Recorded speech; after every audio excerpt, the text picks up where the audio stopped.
Hello, everybody. Thank you and welcome. This is level 2 of the 2017 presentation of it's lesson 16 so far. We're talking about energetic pathways. And in the first introductory level, I talked about the basic shape. This is like learning the ABCs of the levels, layers of reality, levels of density, what they mean, and the basic energetic pathway of energy that is coming from this source of energy. And when I say the source, like, no, I'm really not associated with the law of one or raw channeled materials at all. And as I just explained, no, I don't really advocate for channeling or reading channeled materials or anything like that, because that's like saying someone else looked through their anthropomorphic filter using their attenuation, their attention, and they had a bunch of ideas, and then they shared it with you. And also the idea that if you graduated, if you made it through that wormhole in order to go back to the source, like, why are you a graduate student that's now teaching classes? Like, why are you still coming back into this level of density in order to speak here?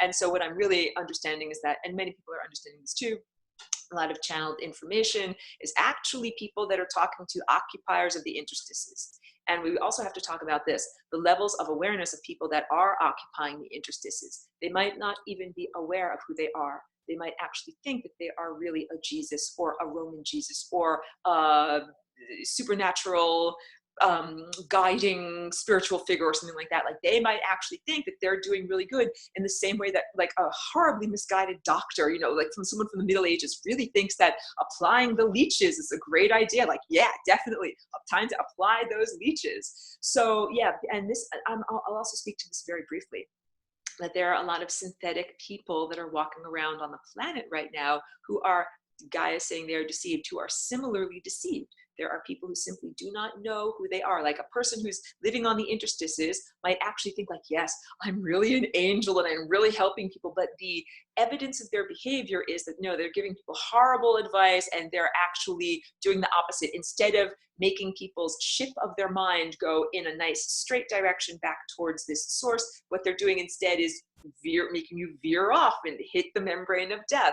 So that's the whole idea. And this idea that if you have the capacity to project your mind into someone else's mind, you have an incredible amount of power over that person's life trajectory, about what they're thinking, what they're feeling, and which direction they're going. And if you portray yourself as a deity, like, let's say that I was a total miscreant, and I'm like, yeah, I'm going to buy some synthetic telepathy, right? I'm going to, like, whatever, pay $1 billion and get some kind of an implant stuck in my head. And then I'm going to talk to other people with my mind and going to tell them, I am a god, listen to me, drive your car into a brick wall. Like, there are people that do crap like that, but that is not okay. And so this is, yes, this is what I think in a lot of ways on the cosmic level is going on in terms of channeling, that there are either self-proclaimed angels who are not actually angels, and that their behaviors are not angelic in any way, or that they're fooling themselves. And then there are some beings that are just not even fooling themselves. They know that they're evil, and they know that they are intentionally misguiding other people, and they're doing it anyway. All of that in order to say that I am not a proponent of the law of one materials, or of this idea of listening to a channeled entity whose name is Ra. The real truth is, according to this map of consciousness, this white pen where I'm putting that in that central core timeline, that path of least likelihood, each one of us has that as our own potential and basic foundation of our nature. That is who we are. And I talk all the time that we're supposed to, instead of just draw it out, instead of using my mouth, easier to just draw. I wish I could just draw directly into your minds. Emanated from here, and we come out into reality. And if this is the time field, and then we're supposed to come over to here and just go directly back up. We're not supposed to have to do all of this rigmarole, as I've highlighted and talked about in excruciating detail, that we're supposed to have that beautiful, endless, unbroken loop of a journey that brings us out and then takes us back. And when we're on that central timeline here, that's who we are as perfected beings. And when I say perfected, I mean like the type, if we were doing word processing, like in the era of word processors, what you do is you write the basic draft of your paper, your term paper of your life, and then you press save. And then you go back through and you read it and you say spelling error, grammatical error, something that doesn't make sense, and you do the first basic edit, and then you press save, and that's your first version. And then you go through again, you refine it again, and then you press save.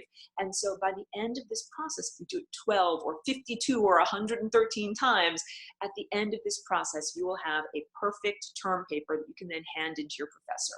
And to my explanation in this analogy, this central core timeline is like the perfect term paper of your life, where you didn't make any spelling mistakes, you didn't make any grammatical mistakes, you said and expressed yourself and did all the things that you wanted to do as the real person that you are. Because a lot of these peripheral timelines, the ones that are askew, sometimes a person cannot achieve their true nature and express their true characteristics because of disease. Like if you got a disease and it chopped off your arms and your legs, and then you could not be a dancer because you did not have any arms and legs to dance with. Like that, there's nothing bad or wrong with you, you're not evil, but it means that you were not able to express yourself fully on that timeline. So there are many peripheral timelines where it's a refinement process of simply learning, can't be your true self on that timeline because of inadequate resources or disease or whatever happened that was not within your control. So return, assemble back to the beginning and try it again. And that each one of us has as the potential to be the perfected version of who we are. And the perfected version means that we have the correct personality characteristics in order to exit this level of refinement, that we know who we are and we have perfect pitch and we're able to make the tone of love and fly through time, making that tone of love. This is the whole idea of, you know, what we're doing. So, okay, and let me just, wait, I'm ducking off camera, I'm drinking water, I'm grabbing my other sculpture, and I'm talking about the level 2 idea of flying rainbow lasagna across time. Because I just finished up level 1, speaking about how this concept of bending the rules but not breaking them, because we're taking the singularity that is inside of us, and there's one singularity by its definition. We cannot have two singularities. That would be a duality or a multiplicity or a plurality. There's only one singularity, and that's like one of the basic rules of the cosmos. Oh yeah, I was saying a little bit also that basic rules of the cosmos. Like you're not allowed to attack someone just because they are visible. Like that's ridiculous. It's like saying I'm allowed to burn down your house just because I can see it. Like no, there are all these evil beings. They're like, look, I have synthetic telepathy. I can perceive your mind, therefore I'm allowed to attack you. No, that's totally not truthful at all. Like there are all these things. Look, I can perceive your mind. I can tell that you're there, therefore I'm allowed to rape you. No, that's really not truthful. Just because I see a woman walking down the street does not mean that I'm allowed to rape that person at all. No, really no. So these are all, I'm giving you the basic legal framework of the cosmos to know what is truthful and what is not truthful, because a lot of those occupiers of the interstices tell themselves lies and then promote those lies to other people in order to justify their horrible, unjustifiable behavior. So flying rainbow lasagna means that we are bending time, space, and consciousness. We're folding time, space, and consciousness so that areas that were formerly very far apart are now very close together. So in level 1, I used the example of Sandy. She's tuned in, she's in Australia. I think she's in Australia usually. And I'm here in California and we are many miles apart. But if I connect the singularity that is within me with the singularity that is within her, then what happens is we can fold time, space, and consciousness, and there's literally no distance between us geographically, spatially, or in terms of time, or in terms of consciousness. So in many of the other level 2 presentations, I shared this idea of flying rainbow lasagnaing across time. So if I draw this super crude stick figure, that is the person who you are right now in this time and place. But let's say you have a genetic deficit. You have, let's say this blue area here is something like a missing puzzle piece that you need to have filled in, but you don't have it. You don't have that idea. You don't have that concept. You don't have that information. Where are you going to get it from? Well, the idea is you can flying rainbow lasagna, like make this, oops, I want to change to the right color.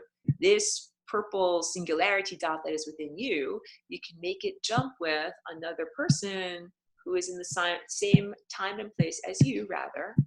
And so this person, maybe they live down the street, or maybe they live on the same planet, same relative time, same relative place. And let's say that they've got this blue puzzle piece that is exactly what you need. So what you can do is make the flying rainbow lasagna connection between you and them, and you can get this inspiring idea and put it into your own genetic code. But that's, you know, that's like just saying you can play, jam with, play music with someone who lives in the same time and place as you. But let's say no one in the same time and place as you has the right melody that you need. Even though you've looked all around, you're like, no one around here can jam with me. No one's got the right, you know, no one's got the right melody. But here's someone who lived a million years ago, and they've got that melody. And what you can do is here, let's draw their little melody is on their arm over here. What you can do, and this is also a recap of stuff that I've talked about in the past, you can connect your singularity to their singularity, and that's going backwards across time. That's going backwards into, you know, ancient antiquity. And you can make a flying rainbow lasagna shape between the two of you. And then you can combine your DNA with their DNA and import this crucial idea into who you are now. And you can also do the same type of maneuver with a person that will live in many hundreds of years. Now you're flying rainbow lasagnaing with a person that will live in whatever 2 million or whatever 10 million years. There's way more that we can do. Now I have to talk about covalent bonding because I've done lots of good stuff. Hold on a second. I've done lots of presentations that share these ideas, and then I'm going to go even further with the idea of this, the tour of the torus. So in level 1, I spoke about the energetic pathways just going around this. This is like the flat 2-dimensional paper before we fold it into origami. So one of the important things, now you're understanding that I'm doing a cross section of that thing that I just showed you. Cross section is here like this. And the energy flows around like this. And this area over here is like actually a gap. I've exaggerated the gap in this drawing. And then it goes across like this. And then of course it goes around and around and around the circle. But what I'm trying to show you is that every single one of these crossings has to go through this center here. This is like the central clearinghouse. It's what the word tor of the torus means. It's like the donut hole. So this area that I'm, you know, making a big giant black dot here, blue dot here, big giant blue dot here. That is the 0th dimension. And that is what I mean, that it's a special place because it is the overlapping of all of these possibilities and probabilities.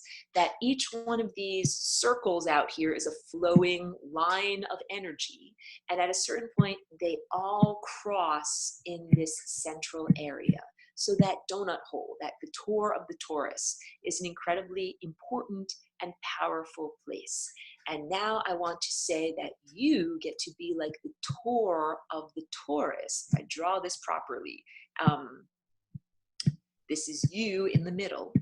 And let's say this is the F for future, and let's say this is P for past. And here are all of these other little people. I'm just going to draw their little heads instead of their whole bodies. But you understand these are all other little people, and all little people, little people, little people, little people, little people. And let's say that what you do is you begin to do this complex flying rainbow lasagna pattern where you combine the singularity that is within you, this purple dot, with the singularity that is within all of these other people. And it's dance, like it's done in sequence, or it's a dynamic movement. It's not like it's done all at once. But what ends up happening is you end up creating all of these complex flying rainbow lasagna, I'm calling it like a fabric, because these are all these different lines or threads or events that are woven together. Wait, let me draw. I'm still drawing. I'm talking while I'm drawing. Here, like here's a flying rainbow lasagna here that connects this. It's going to get to be a pretty complex scribble over here. Here's a flying rainbow lasagna that connects these guys together. It's kind of like a multiple exposure photo, and you start to see how these are many, many lasagnas that are all overlapping. And here's, wait, I'm not done with my drawing, with my super scribbly drawing here. Another flying rainbow lasagna. So you're starting to get it. They're all flying rainbow lasagnas. They're all connecting you at these various divergent, basically, aspects of your own self, of your own consciousness that are living in different times and moving at different rates. And I hope you can see from this highly exaggerated drawing that this person in the middle is like the tor of the torus. That if this is a torus and I'm drawing the energy that flows around like this, that it's this person here that becomes that central convergence point that is like the clearinghouse or the place, the convergence point, the place through which all energy must flow. So in terms of changing state, like ascension, okay, and blah, blah, blah, blah. When I talk about ascension, I'm not talking about the harvest agenda. This is another thing where I have issues with the law of one. I haven't actually read it, but I'm aware that at the end of the book, it talks about like the harvest, and that's not a good thing, because this is this whole idea of like, you know, you've been submerged in the physical. First of all, let me say this, and I re-emphasize this all the time. Being in the physical is a wonderful privilege. It's not something, yeah, I am recording this. And you're also, if anyone else wants recording privileges, you're welcome to do it. I say this all the time. Being in the physical is not just some horrible, boring, choresome thing where we're eating and pooping and, you know, our effluvia is coming off of our body and it's so, you know, very disconcerting. It's like, no, it's actually quite wonderful that we are in the physical.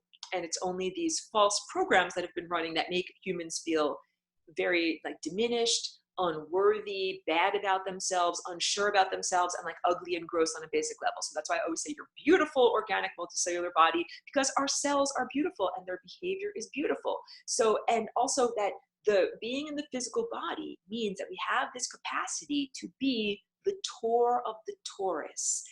This is one of the big things that I'm trying to say, because all of those religions that say you have to die to go to heaven, you have to die to achieve eternal life, you have to die to achieve immortality. I'm saying, oh, no, let's make this game way more fun and interesting.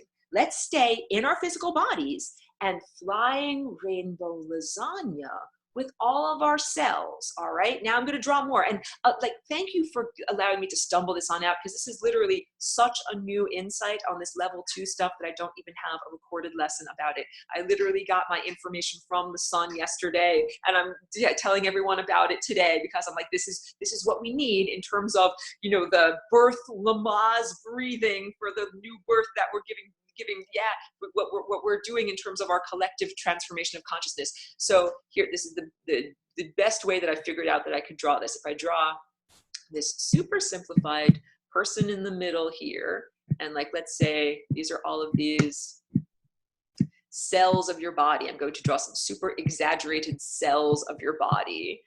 And each one of these cells has a cell nucleus, and I'll make it like this light blue. Here you go. These light blue things are all of your nuclei.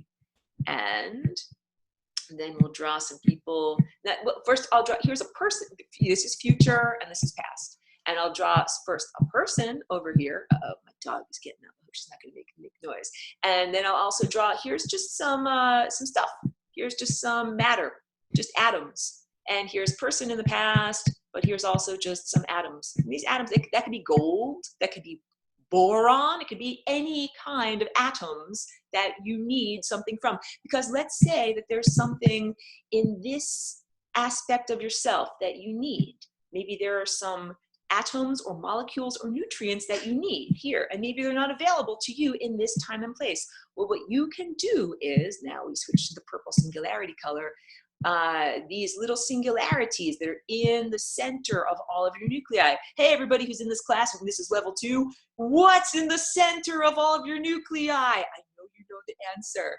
Your DNA. Your DNA is your connection to the singularity. That's why at the center of all of your cells, you have a singularity, and that you've also got, in each, if each one of these is like an atom, you've also got a singularity at the center of all of your atoms. So this is how complex the branching can be. If we're combining, if these are just cells over here, look, we can combine flying rainbow lasagna with cells from the past. Look at how complex this Tor of the toroid person is becoming.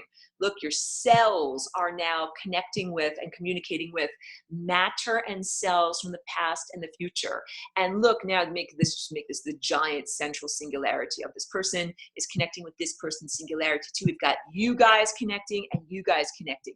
First of all, this really changes and transforms our sense of identity and personhood. Because if you are, 89% stuff that is from the far distant past or the far distant future, and it's all what I'm trying to say with that, get that blue color, and it's all circulating around from the past to the future and the past to the future. If that is who you are, how do we define self? If I'm made of 89% nitrogen that comes from, you know, a far distant galaxy that I'm flying rainbow lasagnaing with, how do I define self? And my answer is, I define self by saying that I am dilating and expanding my definition to include that far distant time and place. I'm this guy too. I'm these molecules too, because look, I have to be these people and these molecules too, so that I can be alive. If I don't have the vital nutrients or ideas or concepts that I need in this time and place, then I have to get that from some other time and place.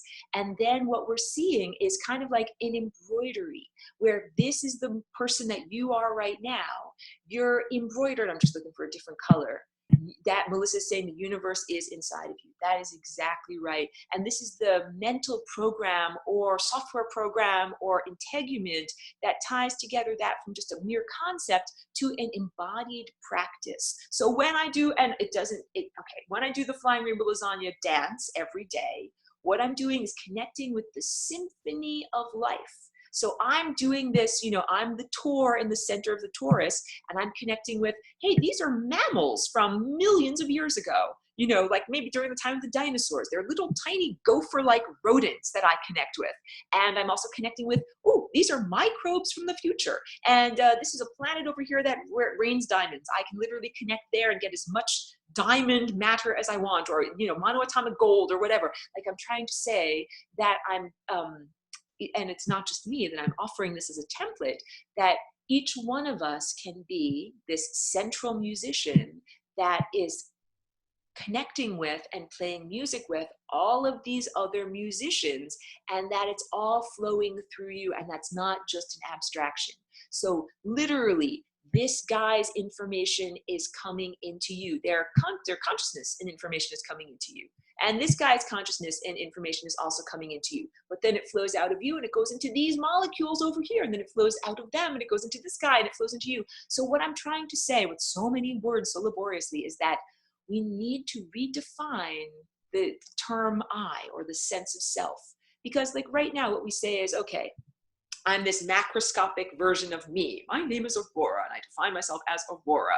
But Aurora is also comprised of several trillion gut bacteria that are in my tummy. I couldn't be alive if I didn't have them. And I'm also defined by the mites that live on my eyelashes, or, you know, the yeasts that live on the skin of my. I'm also defined by the eggs that I ate for breakfast this morning, or, you know, the potatoes that I will eat for my dinner tonight. That all of that is crucial information. And when I eat those potatoes, for a little while, they're just undigested potatoes in my tummy. But then at a certain point, they also become the muscles of my arms, or the tooth structure of my teeth. So then there's no distinction between the potatoes that I ate and the actual thing that I define as me. This is what I'm trying to say. So if we go into that, then the potatoes are these other consciousness structures that we are flying rainbow lasagnaing with in order to receive vital nutrients. And we redefine what it is to be an individual by expanding and dilating the identity. Because then it's like, okay, if these are the potatoes of the past, if this is, I don't want to draw the whole entire thing out again, but if this is, hold on, changing to the right color. This is me of right now. And these are molecules of the past, potatoes of the past. And I have flying rainbow lasagna with them in order to bring vital, critical nutrients from the past into me.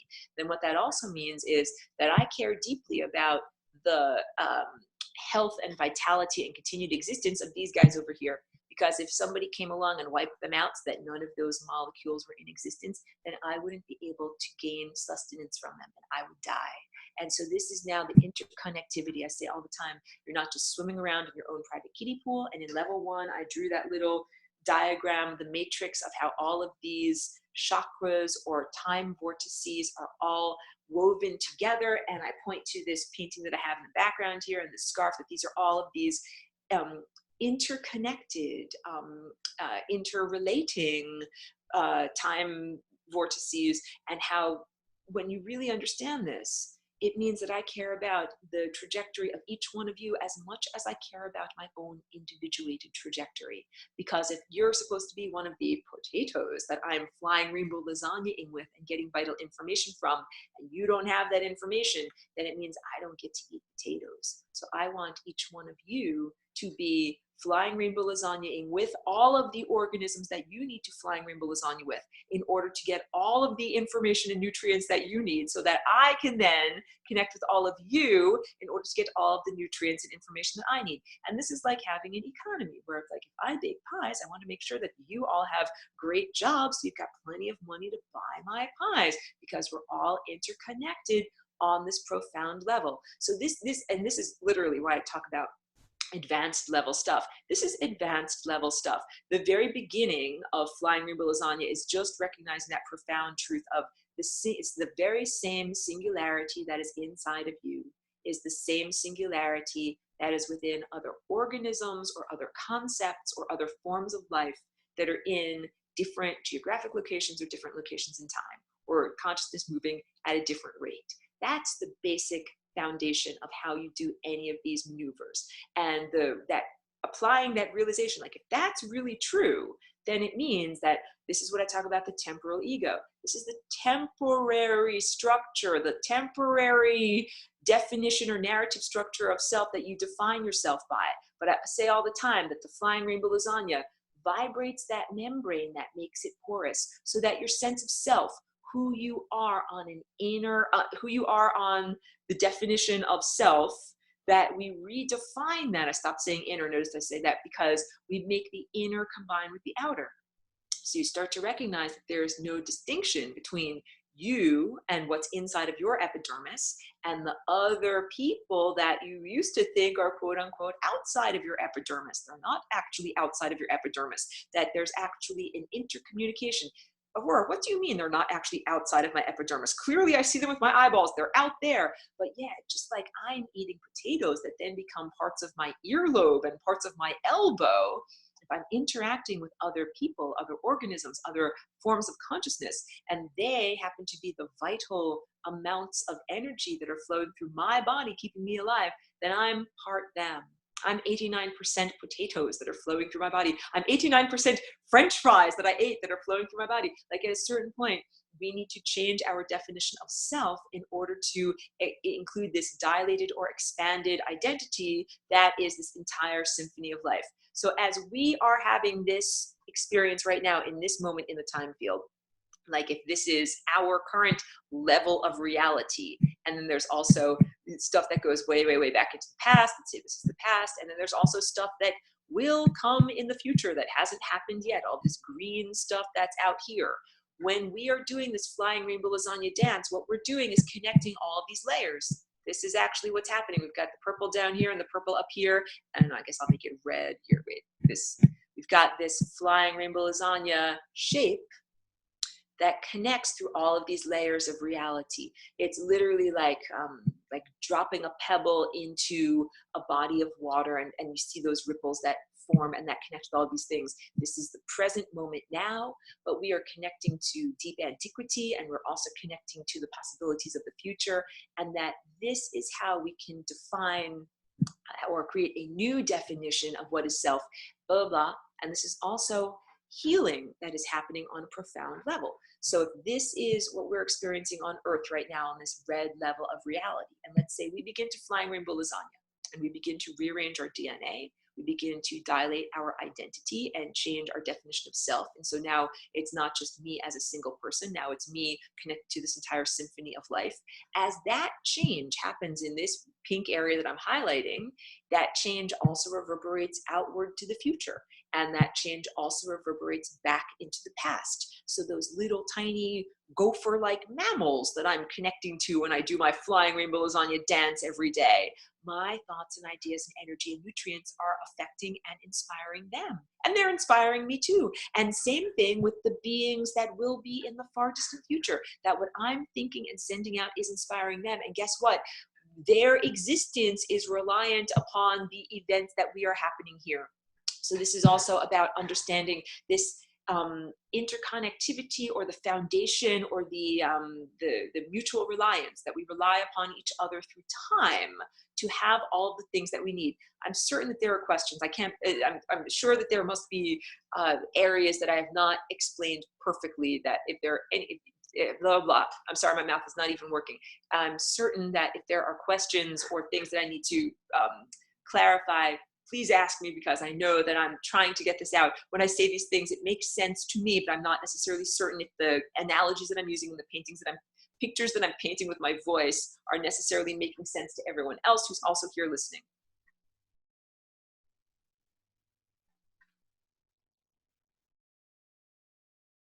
Okay. Well, then I'll just talk a little bit more about this idea of the symphony of life, because, you know, we are, and I say that I don't do a lot on the anthropomorphic level. Okay.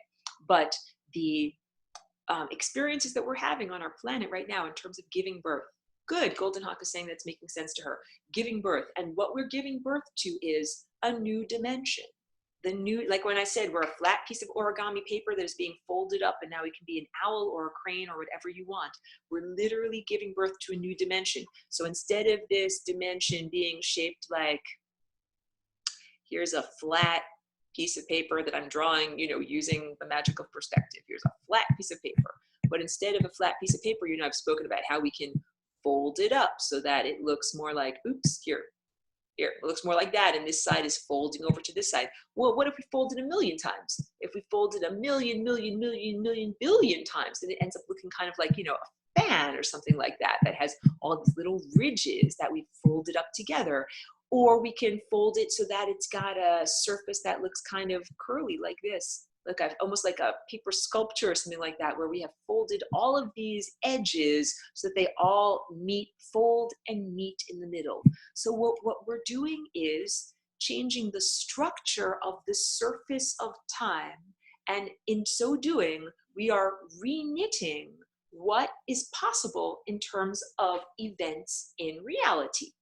The previous things that were considered to be possible or not possible, or events that could or could not hang together in the narrative structure of life, are now being changed completely. This is what it means to have the inside communicate with the outside, because objective materialism said your mind is not creating reality, and that there are only a certain limitations of what can happen in reality. Like, some things can't happen. You can't flap your arms very fast and fly.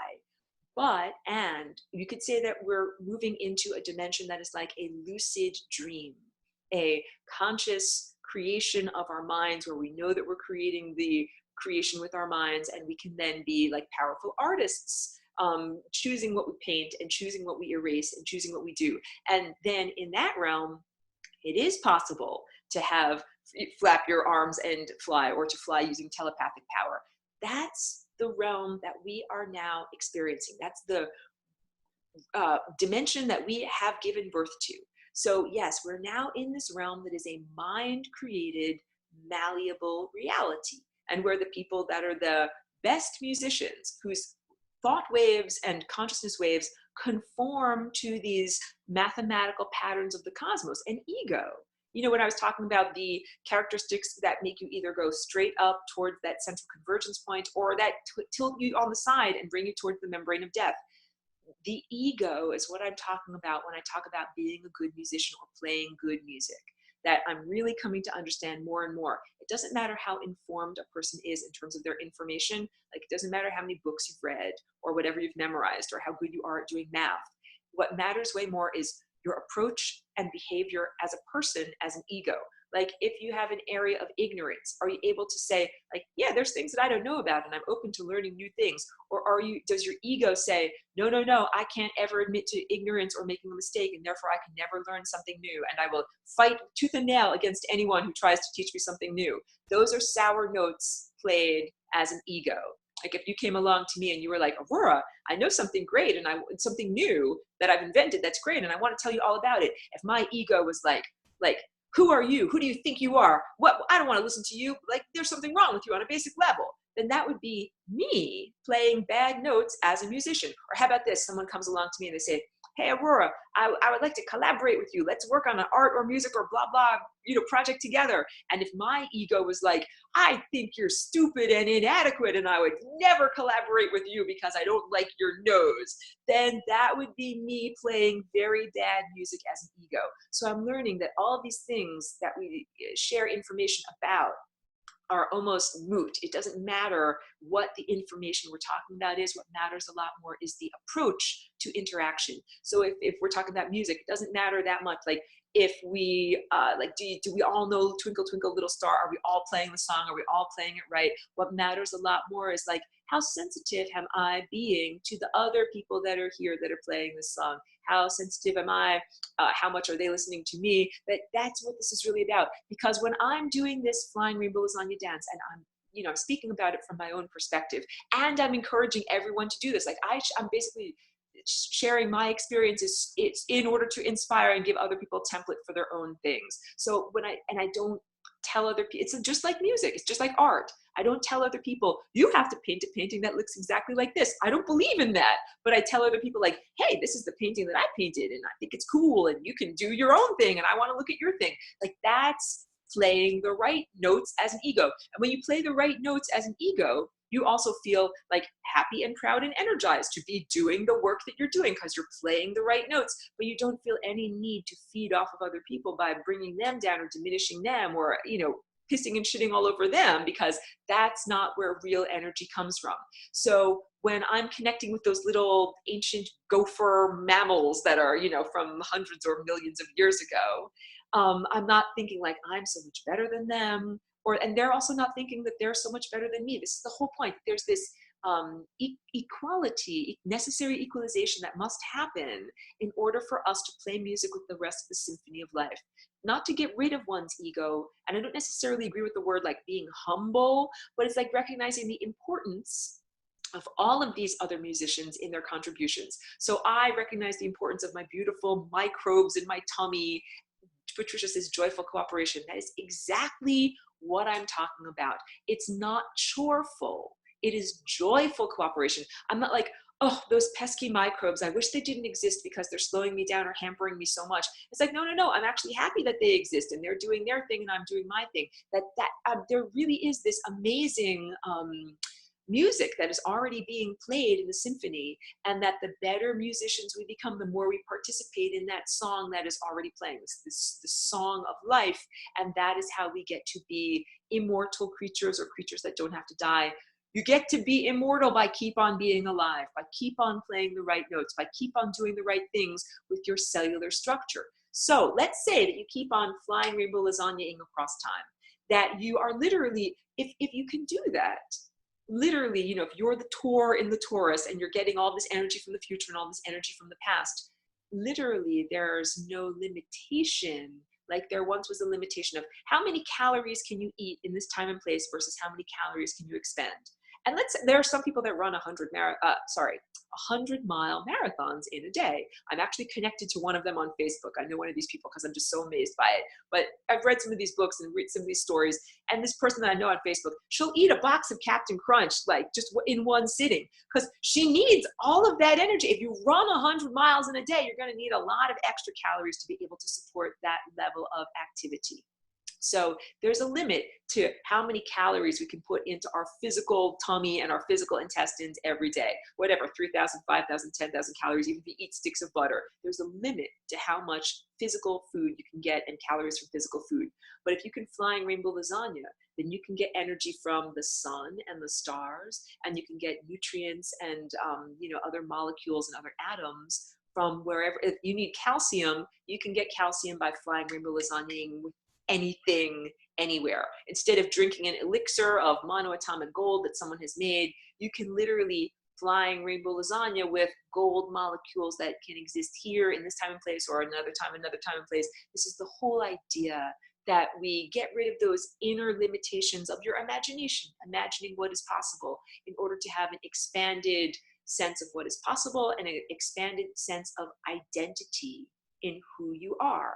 And my prediction is, or my understanding of all of this is that at the end of this process of doing the flying rainbow lasagnaing, and I said that creating this, it creates like a fabric of all of these, different points that have been pulled together and sewn together and sewn together. After we do that, it's oneness, it's unity. There's one energy. And this is not some kind of a Borg-like, horrible, identityless cyber community. I'm not talking about that. None of this is about losing anything. And I'm not trying to be a salesperson either, like join the Borg, it'll be so great. No, I'm trying to actually say it's like being an art teacher or a music teacher. Practice your creativity. It will set you free. That this is what it is. It doesn't require anyone else's magic wand, waving their magic wand to set you free. It only requires inner willpower, inner strength, and new ideas. That's the thing that I have to share with other people. I have these ideas to share, and I apply them to my own life, and I offer them to other people.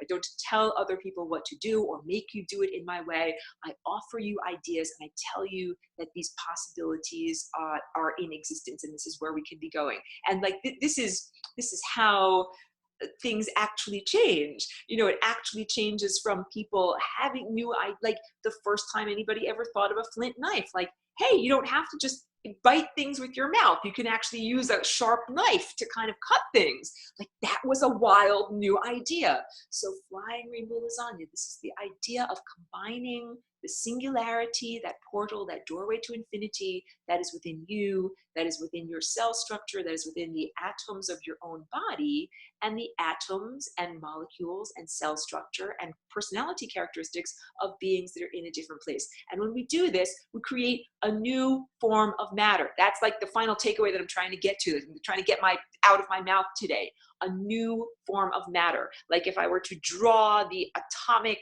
chart table here, this is the atomic chart. I'm not drawing it perfectly, but you know what I'm talking about. There's all of these different atoms, and they've all got different numbers, and the numbers up here, it's 1, 4, 6, whatever, and then down to whatever, 200. I'm drawing the atomic chart down here. This is what is possible in this time and place. This is like, these are all of the musicians that are in this time and place that you can play with and jam with. But what if you become one of these wonderful Taurs in the center of the Torus? And then you might have, an atom here. Here's the nucleus of the atom that has these different little electrons flying around it. But that electron, you might need an electron over here that you might be getting from a far distant atom that's over here. That's an atom that I just drew that is from whatever, 1789.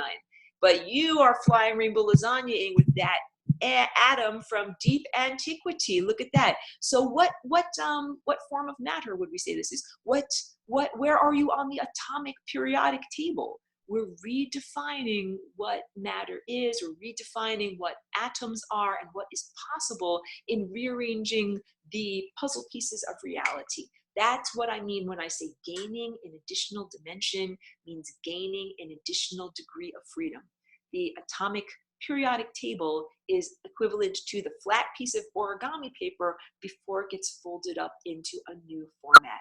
And then if you think, wow, we can origami the entire atomic periodic table, yes, into whole new fun and interesting formats of matter. And that's what this means, the combination of matter and spirit, or matter and pure consciousness, or matter and pure energy, and that it becomes this oscillation between matter, something that is physical and that we can all agree with our 5 senses, and energy, something that is invisible or abstract that we cannot necessarily all perceive and agree with on our 5 senses. And we become oscillating between those 2 states. So this also is like, none of this is scientific. I laugh like, oh my goodness, someone went into one of my super old videos from like 5 years ago and said, you know something, Aurora, you really should write a white paper for peer review and have some scientists look at these ideas. And I'm laughing, not only because the peer review system is shown to be profoundly corrupt, in that artificial intelligence bots created gibberish papers that were accepted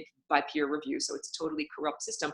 And also this idea that this concept of rearranging molecules and atoms across time and folding the origami paper of the periodic table into a new format, that is something that is not necessarily palatable to the people that maintain the status quo. That's, I joke, I say, I became an artist in this time and place as Aurora with all of these ideas. Like, why did I choose artwork in order to share these ideas? Why didn't I become a scientist and write white papers? And the answer is because I don't have to have my sculptures peer reviewed, because I don't have to ask for permission from all of the other scientists. Am I allowed to paint this painting? Because a lot of them would say, no, Aurora, you're not allowed to have those ideas. You're not allowed to do that. You're not allowed to share those ideas. So I'm like, I'm not allowed to? What? I'm not even going to participate on that level, because I'm bending the rules of time, space, and consciousness, not breaking them. So that's also the big takeaway that I can share with everyone here. You don't need anybody's permission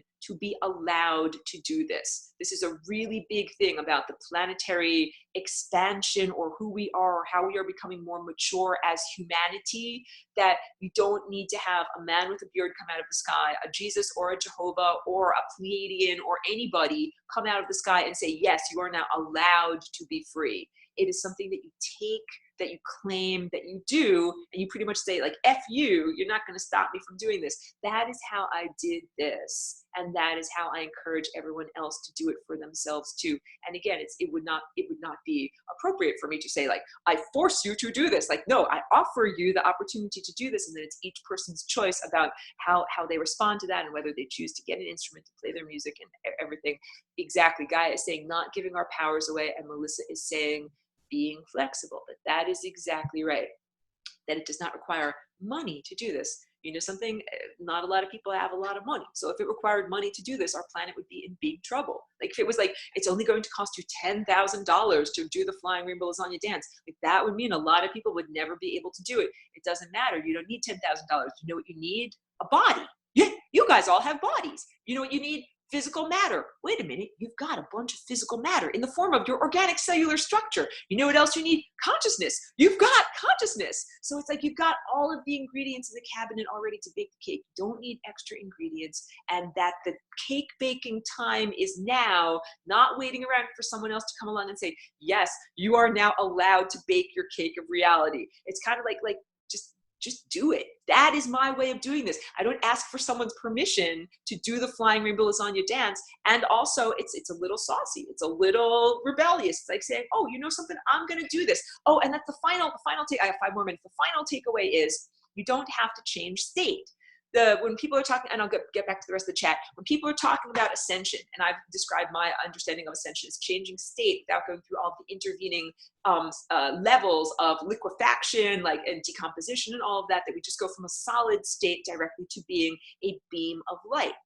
But this is part of how we change state, because we can get our physical matter of our body to act in a different way. So that if we are doing this flying rainbow lasagna dance, I can get monoatomic gold from millions of years ago or from the future, that it is different. I don't have to just become a non-embodied or pure energy creature.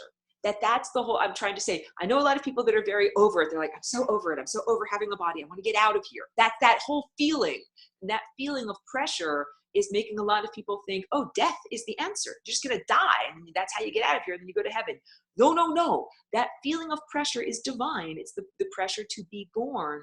But we are born into a new level of consciousness. And that new level of consciousness is what I've described in this level 2 presentation, the idea of being the Tor in the Torus, like a central clearinghouse through which all of this other energy circulates. And if you're one of those nodes or hubs, first of all, we dilate the identity to include the entire system. And second of all, you're one node or one hub. It's a much stronger system if there are many, many nodes of creativity and connection than if there's just that one central pyramid, the hierarchy, top of the pyramid, and that's the only person who ever gets to connect to divinity. And if that's kind of like the Judeo-Christian teaching, that there's one special Messiah, there's one special person. Or even that idea of the Matrix movie. Are you the one? Are you the one that knows how to break out of the Matrix? But it's not just one that gets to break out of the Matrix. It's many. It's all of us. I want it to be all of us, because imagine how amazing that music is when we do that. Imagine how amazing that experience is. So the final, and I'll get to the questions in chat, but the final thing I wanted to say was, when we make that central convergence point, like we're traveling up this vortex, we're going up, up, up, up, up. When we actually get there, like ding, ding, ding, ding, ding, we made it. The thought experience is the experience of having the thought, I am God. And each one of us has that as our inner basic foundation of potential. Each one of us is God. Each one of us is the divine. And we are on this journey of refinement, getting rid of the baggage, getting rid of all the personality characteristics that are not divine, that are not who we really are, until we're just that central, refined aspect of self. And when we make it back to the place that emanated us, what the experience is you think this thought, I am God. And how amazing would it be if all of us that were here in the physical, instead of dying, like everybody thinks, what would happen if we had a cataclysm and we all died? Or if there was a nuclear war and we all died? Or if there was a plague and we all died? Wait. Let me replace that thought with this. What would happen if we all simultaneously thought the thought, I am God? We would all be synced up as musicians playing the most amazing cosmic symphony. And this would be transformative on the most profound level. And it wouldn't just be transformative for our little corner of the cosmos here. It would emanate outward, outward, outward. Just like, let me play my little instrument over here. Just like if you strike an instrument and that emanates outward, outward, outward, just like the sound waves of this. So I'm almost at the end of this recording. Let me just check to see if there are any more questions. This is wonderful. Melissa says, we can be our original self again, restored and whole. Not only do I think we can be our original self, I think we can be the new and improved version that has transcended our trauma. And our trauma was being cut off from divinity and forgetting that we are God. And our healing is being reconnected to divinity and remembering, I was God all along. Where I used to live in Woodstock, there was this graffiti that was like kind of incised into the sidewalk that said, thou art God. And that was from this old Robert Heinlein book. It's a very good book called Stranger in a Strange Land. It's worth checking out. It's like old science fiction. I'm not endorsing everything in the book, but it's a very interesting book. And I used to step on that part of the sidewalk every day and be like, look, everyone in this place even knows it, to the point that they wrote it on the sidewalk. But then I would look at people's behavior and I would be like, there's a lot of people that have forgotten that on a profound level. So it is transformative when we all remember this, what we think is possible, what we have in our sense of identity, like how I think of other people and what is possible for them and what is necessary, and what we think is possible in terms of society and time and the planet and the future. Everything changes when we all think that thought, I am God. Okay, Golden Hawk is saying something about alchemy, and I think that was in reference to this idea of like pinching the fabric of the cosmos together so that all of these different far distant places come together. I think alchemy has been one of these, like playing by ear, not looking at the musical score, but you can be a pretty good musician just playing by ear. I used to do it all the time, be like, oh, I know what note he's playing, well, I'm gonna make it sound the same way. So alchemy was kind of like trial and error, putting things together in a cauldron, making it do and see what happens and see if you can, achieve immortality. But really this idea of immortality and, achieved through alchemy, like the philosopher's stone, I think that it's really this inner transformation process that has to do with like the Tibetans of the Far East cultivating what they call their rainbow body. It's really a sense of perception and looking at the world, the external world, as a projection of the inner, and then how do we actually act towards the world in relationships to that. Golden Hawk is saying, so when we break out of the matrix, will we all end up in different places or the same? What an awesome question.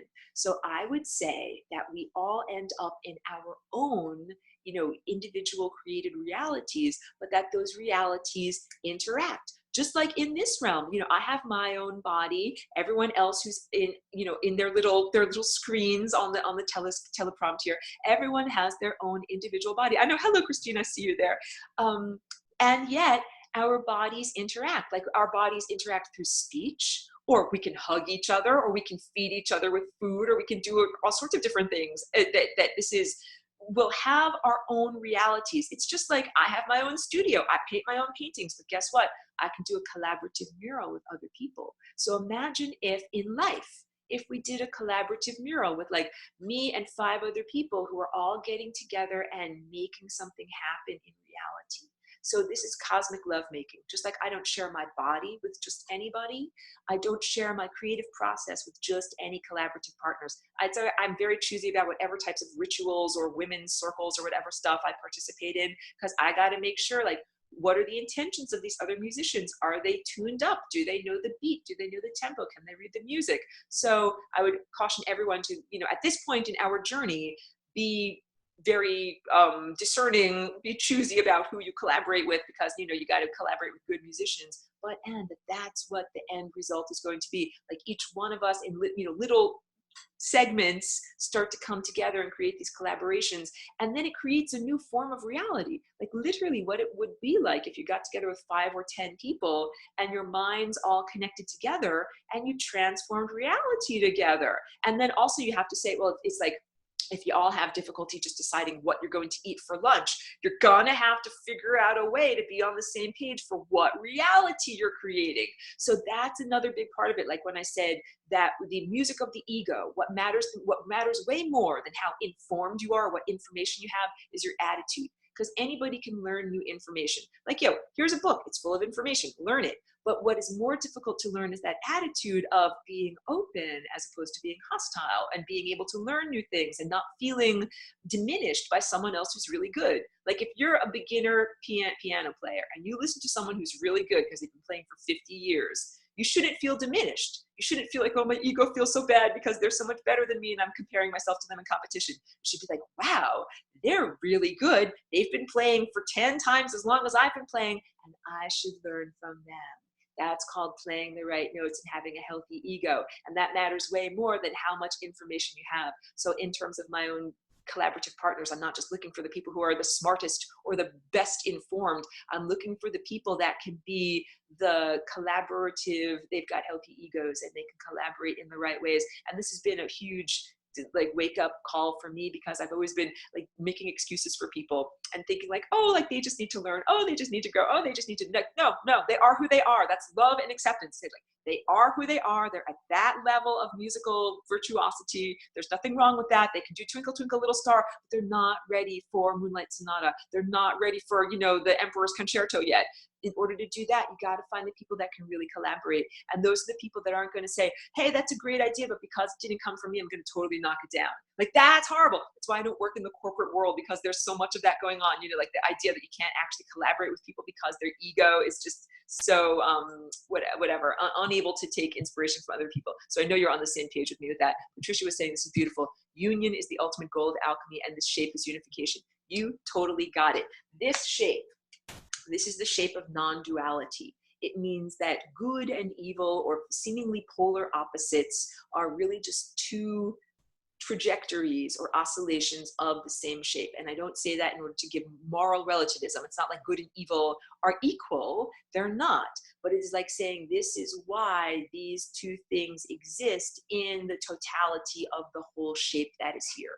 And that's beautiful. Patricia is saying this practice is the answer to my prayers and the search. That is the whole idea, that it's a key, and it's a key that each person can use to expand their own, get more freedom. That's why I feel like it is a worthy project for me to be here, embodied in the body, flapping my moving mouth parts and making paintings and sculptures and animations to try to share this idea, because it's something that is practical, that can have a positive impact, and I benefit from it directly. It's like when people wear deodorant or something like that. It's like, you benefit too, because you're not smelling the stench. So like, I benefit directly when everyone is a good musician, because everyone is playing, the right notes, and then it's a lot more easy, fun, and happy for me to collaborate with all this. So I want to wrap up the recording for right now, but I don't have to end the entire conversation. If there's any other comments or anything that I should respond to that will show up in the YouTube, let me just check and see.